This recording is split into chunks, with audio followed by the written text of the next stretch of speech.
Because after our conversation last night about the Olympics and about, boxing, what's going on, I put up one more conversation today, and I'll show you, because guess what, Chewy? After I put this conversation up, I kind of got no pushback. Let me read you what I put up on Twitter today. Until some form of evidence is shown publicly, this is my last word on Imane Khelif. To all those selling XY accusations, this is the leap you need to accept. A banned Russian boxing federation, who is run by a colleague of Vladimir Putin, banned Khelif after she beat a Russian boxer who at that stage was undefeated by citing gender test that they won't release publicly or to the boxers in question.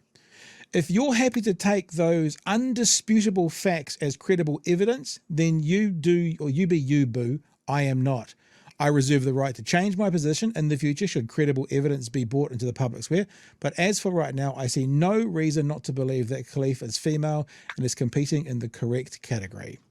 Then I said, also, as an aside, those still attempting to sell the transgender narrative, her father is a conservative Muslim who didn't approve of women boxing, so Khelif and her mother had to hide her training from him because, she's female. And he thought females shouldn't box. Something else I learned about Algeria as well.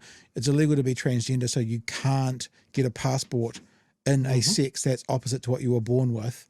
And finally, and also, this is also my final thought. For those of you who say, I know what I saw, a man beating a woman, you do realize that's what flat earthers say, eh? I know what I can see, a flat horizon and no curve. Don't be a gender flat earther. And funnily enough, that kind of got no pushback whatsoever, Chewy. Funnily enough.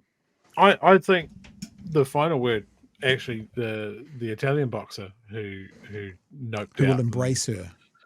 Yeah, came out with her statement. And as far as I'm concerned, that puts a fucking end to it.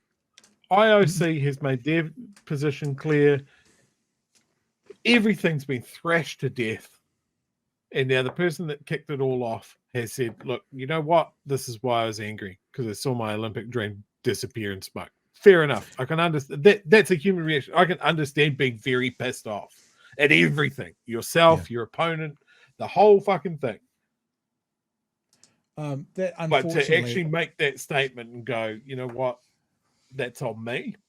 Yeah. That's a big call. But the Italian boxer, she's the one that set off the firestorm, because it was that line, I've never been hit harder in my life.